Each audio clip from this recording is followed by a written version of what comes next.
All right, mailbag part 2, Logan, is general football / NFL questions.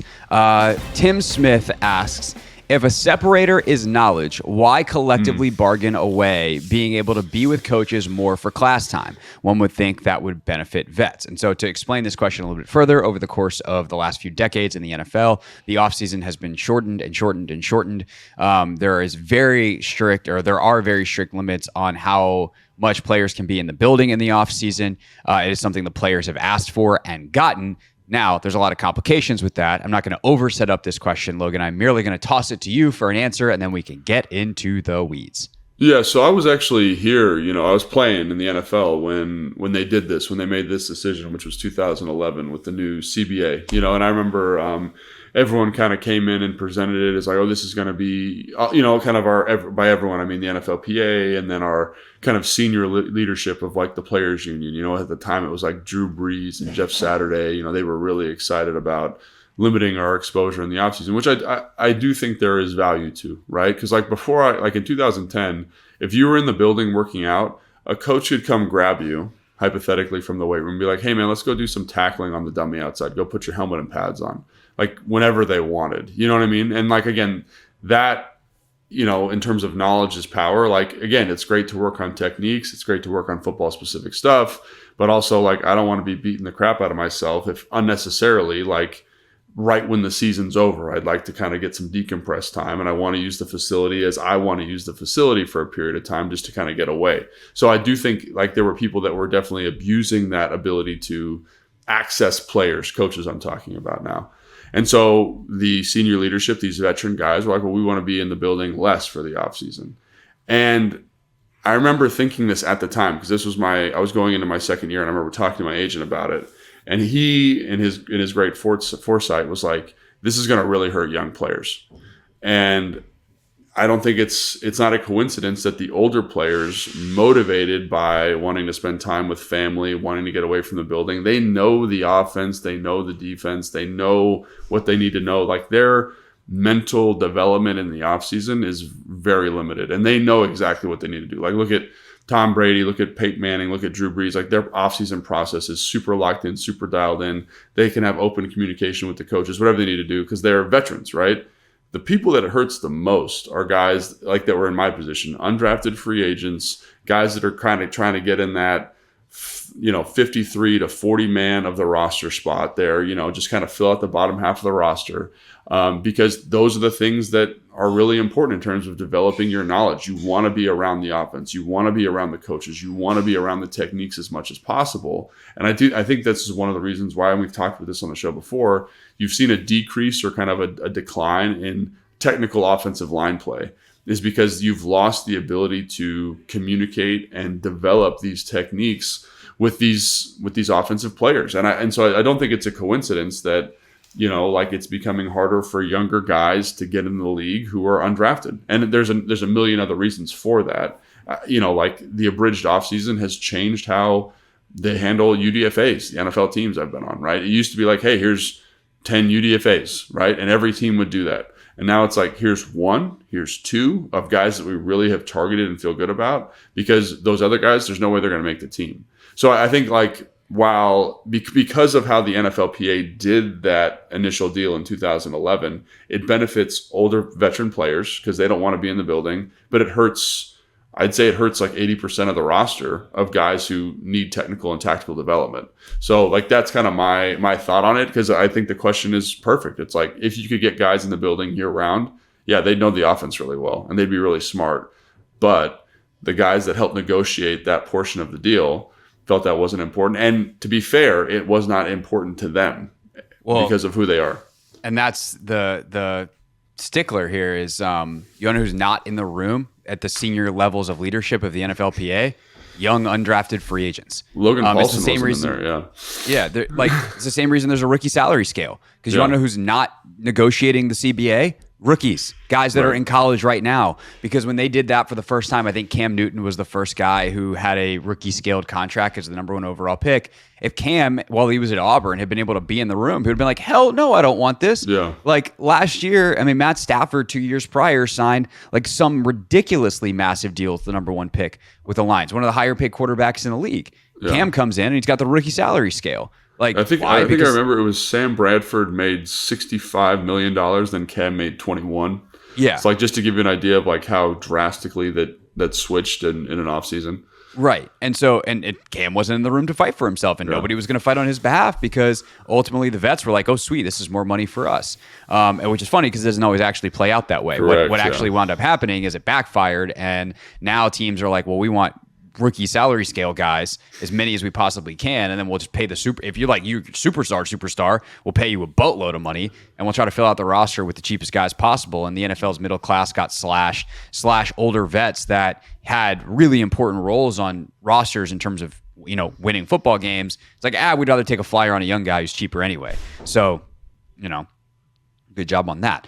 But when we talk about the in the building stuff, I totally agree. Like, I just think, like, I don't often like talking about the amount of money that guys make in the league because it's a multi-billion-dollar industry. Right. They are ultimately the most important labor, and y'all deserve it as players. But I also don't think it's unreasonable to ask you to work a little bit more than just the season. Like, it's a 4, 5, 6 month season, depending on how you want to look at it. And then you have, 7, 8 months if you want to include OTAs and minicamp. And it's like, okay, well, you get 4 months off, and dudes are making how much? Like, I don't think it's unreasonable to require guys to be in the building. Like, even the mandatory minicamp or the voluntary OTA type stuff, I'm like, I have no problem if teams want to make that mandatory. Right. But I think it's actually deeper than that. I think the bigger thing is, like you said, being in the building, having access to coaches if you want it, and then also the actual physical working out. Because we've seen this happen a couple of times in recent years where guys get hurt working out with their private trainers. And you have to work out with a private trainer or work out on your own in some capacity because you have to be ready for the season. You have to be ready for OTAs. You have to stay in shape. But if you work out and get hurt away from the facility, which is always a risk, it's just part of training, you are eligible for the non-football injury list and or getting cut.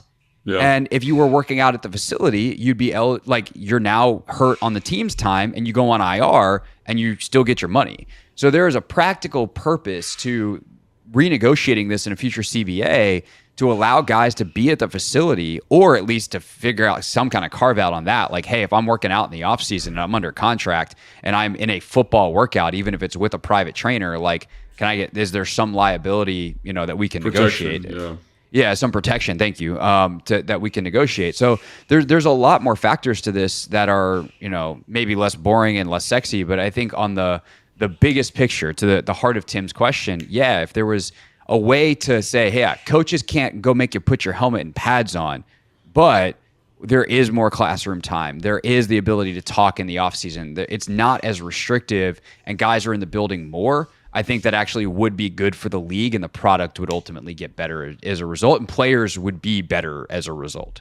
Yeah, and I think that's, again, like, you're going to get a lot of pushback from players because they really value their time. And I think it's important, again, to acknowledge, having been on that side of it, like how much of a grind the season is, man. Like, I've roughly talked about my schedule before in season. Like, you're in the building, or at least I was in the building at like 6. I didn't get home until probably 7:30. Like, and that was pretty consistent, like almost every day. Obviously Friday's a little bit different because that's kind of your lighter day, but like, you're grinding, you know what I mean? And the coaches are grinding. And so I understand why guys don't necessarily want to be in there, but there's a lot of things that you have to do to get better at your craft that you don't want to do. Like, I honestly don't want to back squat. I don't want to back squat all the time, but I know it's going to make me stronger, right? I don't want to watch film all the time, but it's going to make me a better football player. And so sometimes I do feel guys need to kind of have their hand held a little bit, like kind of be like forced to take your vitamins. Like, that's the best way I can put it. Like, this will make you better. And I understand you want to give guys more autonomy. You want to give them more freedom. And I honestly, I think that's one of the reasons you see the rise, like the explosion, quite frankly, of these personal coaches that are skill-based in terms of their teachings, right? You get like your Duke Manyweathers, you get your, like the pass rush specialists that are all over, the route specialists. It's because they don't have that access in the building anymore. And those guys do have value, but I do think their value would be significantly less if you could go to your coach and be like, how do you want me to run this route?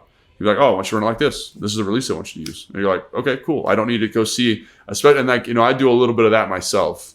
And the one thing I'm always negotiating is I don't want to give you information that is counter to what your coaches want, because ultimately those are the dudes that are gonna allow you to make the team, is that guy right there. So I do think it's a really complicated, nebulous thing, and I think the players thought they were doing something that was going to benefit themselves, but I think it hurts them, especially young players, young developmental guys. It hurts them tremendously. Yeah, no doubt about it. CBA just got renegotiated too a couple of years ago, so I think we got a while before the next one's up. So probably not any changes coming to that anytime soon. But great question from Tim. All right, next question from let's see. Do we want to go this one? Let's go this one from Benjamin. Is a good player on a great contract more valuable than an elite player on a top-of-the-line contract? And Benjamin also specifies a great contract, good player, which is a reasonable expectation for a first-rounder, more valuable than an elite player on the top-of-the-line contract, like, say, Brandon Ayuk. I see what you're saying. So first off, if you get a good player on a great contract, that's great. That's good for your team. It's good for team building, period, right? Because it financially allows you to do more. You get a good player under contract. I will say, however, if a dude is truly elite, and this is where you get in trouble, I think, is when if a dude is truly elite, then of course you pay him whatever he wants. I think Justin Jefferson is a perfect example of that. Like, he's the best receiver in football. He elevates any quarterback that's going to be playing with him. Like, so, everyone talks about the quarterback elevating receivers or elevating an offense. Like, he elevates that offense in a way that most non-quarterbacks can't. So I'm going to pay him what he wants to be paid, right? You look at the quarterbacks, obviously they impact the game at a high level. Like, you're talking about maybe 4 guys in the league, 5 guys in the league that have this ability to impact you on every single play. You know what I mean? Like, you talk about your Josh Allens, your Joe Burrows, your Justin Herberts, maybe your Lamar Jacksons, and obviously your Patrick Mahomes. You know what I mean? So those guys, yeah, you got to pay them. And because they make everybody in the organization better. However, unless they're one of those guys, which is a very, kind of small margin you're aiming for, I think you're looking for good players on good contract values. Like, that's really when you look at like the San Francisco 49ers, when you look at, I think Detroit Lions might be a better example. Like, when they had Jared Goff on like a really, like, that's not a great quarterback contract, but it's a very team-friendly quarterback contract, and he was playing as a good quarterback. It allowed them to do so much more with the roster. It allowed them to build the best offensive line in football. And now they've extended him. They've extended a couple other players. Watch that roster deteriorate. Look at, I think another great example is the Seattle Seahawks when they were on that tremendous run back in the early, 2010, 11, 12, whatever that was. Like, that team was compiled of dudes on good contracts for good players. And then the second they kind of hit the Super Bowl and hit that playoff run, those guys wanted more money. The roster kind of deteriorated. Russell Wilson, who was a good player on a good contract, became a good player on a bad contract because it was so much money, and it just deteriorates the roster. So you're always kind of walking that line with free agency. And I go back to my original point. If you're a truly excellent player, like, you're going to get paid whatever you want. You're going to set the market, which is appropriate. I think teams screw up oftentimes because they think they've got a guy who's elite, who's not elite. And it hamstrings their roster because they made a mistake.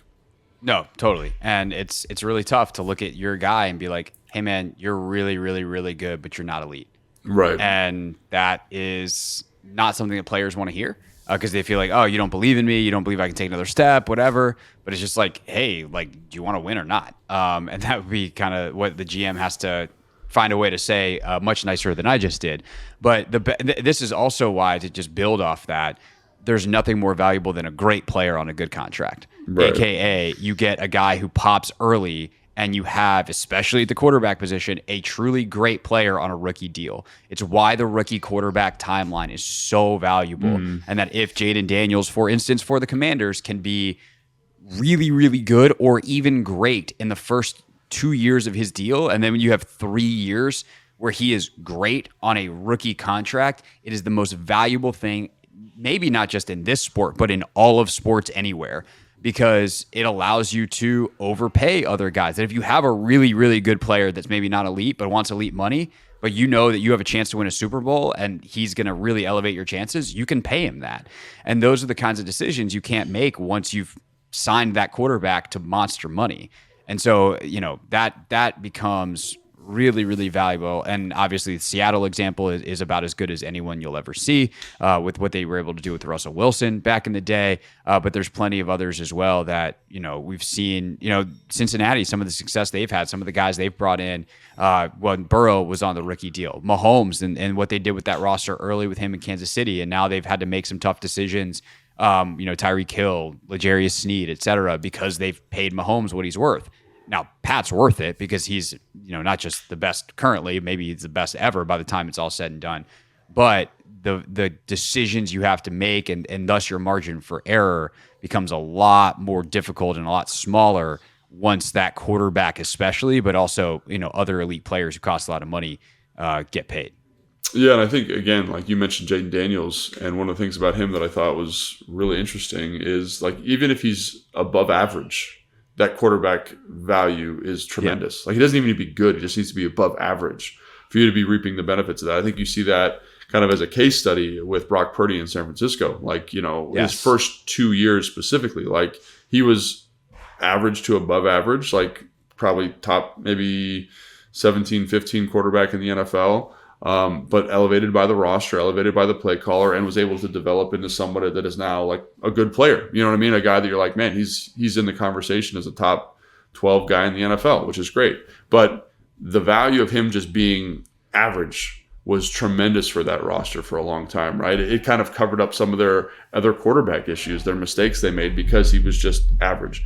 And then you mentioned Patrick Mahomes, and Patrick Mahomes to me is so interesting because he's the best player in football on a really good contract value. And everyone says, oh, he's making $500 million or whatever it is. But like the way that they structured that deal over 10 years, it allows the team, because of how the salary cap goes up every year, it fixes his cost even as the salary cap goes up. So they have more. Which is why they just redid it, by the way. Yeah. They redid it, what was it, last offseason, I think? Because they're like, okay, you're now officially underpaid. Yeah, right. But I think like that's when you sign deals like that for players like that. Like, even though that seems crazy, if that's the dude and you're able to fix his contract value for 10 years, again, they just redid it.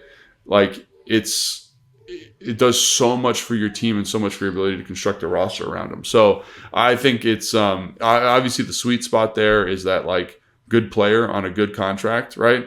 But if you have that guy, like, think of your Aaron Donalds, your Justin Jeffersons, we mentioned the quarterbacks. It's hard to think of other players that deserve that max contract value, but there are guys that do. And when you see those guys, you just got to pay them. But as a GM, I guess is what I'm saying, I'm looking for those good players on good contract values and building the team around that. And one of the points that you pointed out, Craig, I think, which is great, is the thing that the main tool that allows me to do that is getting a good quarterback contract in terms of value.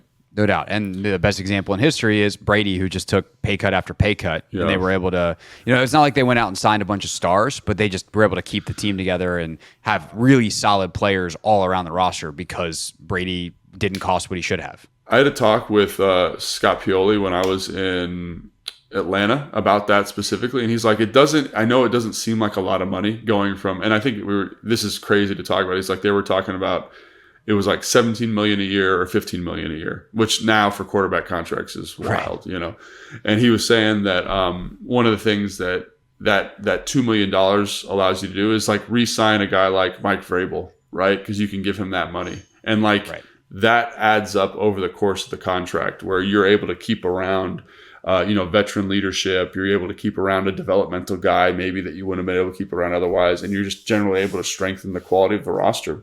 And so that's smart footballing by Tom Brady, again, who for him, he's making a ton of money on endorsements. Yeah. He's doing all this other stuff. And at the time, like, was married to a supermodel who was worth $1 billion.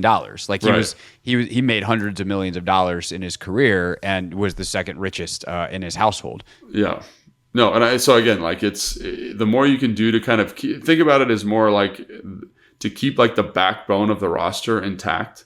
The more you can do to do that, I think the better you are. And again, you do that through favorable contract values. For sure. All right, a couple more fun football questions and a couple of fun non-football questions. This one came to you, Logan, on Instagram from John, who said, tight end seems like a position that a lot of guys can transfer into. We've seen Logan Thomas, quarterback, Antonio Gates, and others, Tony Gonzalez, for basketball players to tight ends. But it's also this really difficult position where it's part O-line, part wide receiver. So how do you square that? And would it just make more sense for, an Antonio Gates or a Tony Gonzalez or a Logan Thomas to learn wide receiver or offensive line versus this combo position at tight end? Yeah, I mean, it's a really good question, and one that I've had a really hard time kind of navigating, because everyone kind of seems to just put the transfer guys there. And I think part of it deals with the fact you're not dealing with like crazy athleticism. And so what I mean by that, let me just stop you for a second. So like if I'm playing left tackle, for example, I'm going to be 6'4" to 6'7". I'm going to be 330 pounds, and I'm going to have to do something very specific in terms of pass protection, right? It's very technical, very athletically demanding, and that's really, really hard to learn. That's very, very hard to learn. And then if I'm running like routes like a receiver, I need to be insanely fast, right? Insanely great deceleration. At tight end, there's a little bit of a gray area, right? There's like athletically, there's a little bit of a gray area. You need to be a great athlete, but it's not the top end speed of a receiver and the top end deceleration qualities of a receiver, and it's not the technical ability of the offensive tackle, right? So like you get away with being an okay pass protector. You can get away with being an okay route runner, because you're a little bit bigger, you're running routes against worse coverage players, and that's why guys like Antonio Gates are able to murder. And again, Antonio Gates is a great route runner and great feel for running routes, but like they basically put him in a position where like you're going to run routes. Like you cannot win a route versus an elite defensive back, but you can win a route versus a linebacker or safety. And so let's put you out there. And so again, while the position mentally is very complex and very nuanced, the ability or the challenge technically is not there the same way, because the max speed, the max deceleration values aren't the same. The size, technical element of the offensive line aren't the same. So you can get away kind of parking somebody there in an offense and being like, hey, we'll give you a year or two to figure it out.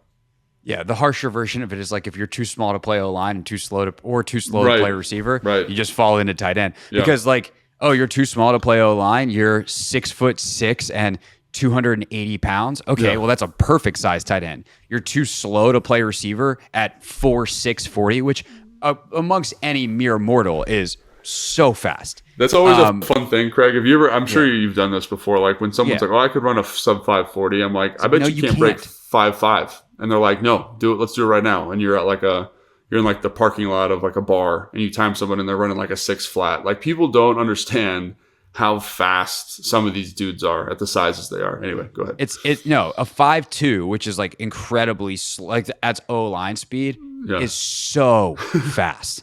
Like unbelievable. And especially like these dudes are running laser times, not to get all super nerdy on it, but like it's one thing to do it on your buddy who's also drunk in the bar parking lot. He's a little slow on his trigger finger on his iPhone. Let's get some lasers out there and watch you run a 7.4, buddy.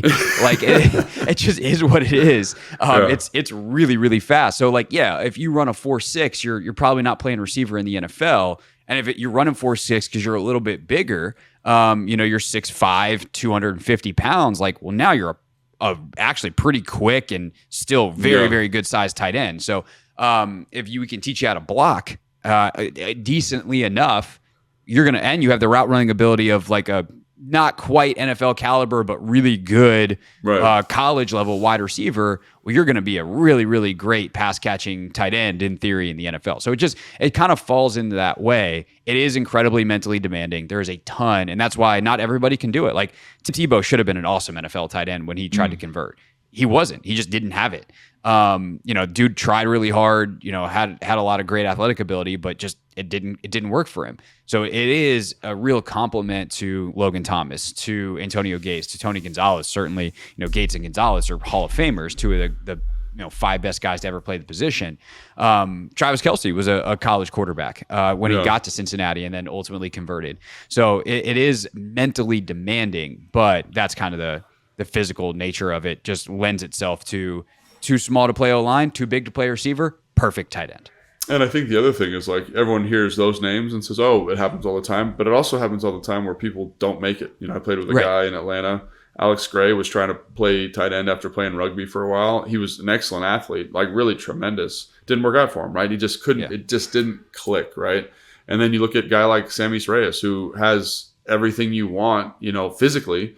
just doesn't happen because they don't understand the angles, they don't understand the physicality, and they don't have. And I think the other thing about those other guys you mentioned, the Logan Thomases, Logan's a little bit of an exception, but like your Jimmy Grahams, your Antonio Gates, who was the other?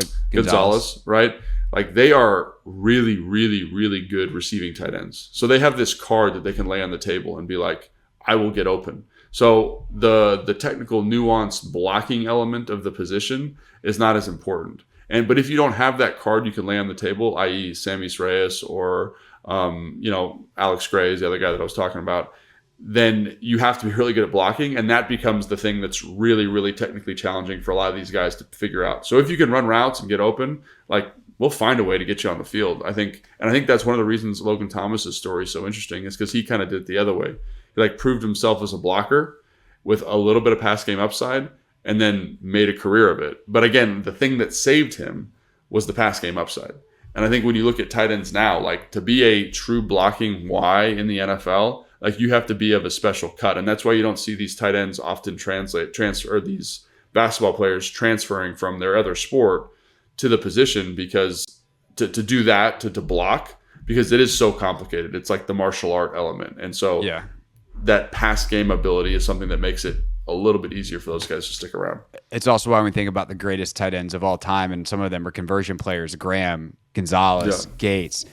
They're not converted. They're not the converted left tackle. I don't know who the best converted left tackle or tight end is. I'm sure there's been some great ones, and you know the history of the position better, considering Jason you played Peters it. Probably, but because you played tight end in college and moved to tackle in the NFL. Well, I'm talking about the other way, the guys who were went to O-line. The physicality. O-line. That's the thing, is the physicality of offensive line for any other sport is absolutely insane. I think Jordan Mailata is maybe the best one, this rugby player that moved to left tackle. Yeah. But again, he's a unicorn because he's the one guy who's been able to do it at a high level. And I think that the angles, the physicality, the hand placement, the technical, it's so technical. I wish I could explain it on this show. To play offensive line is insane.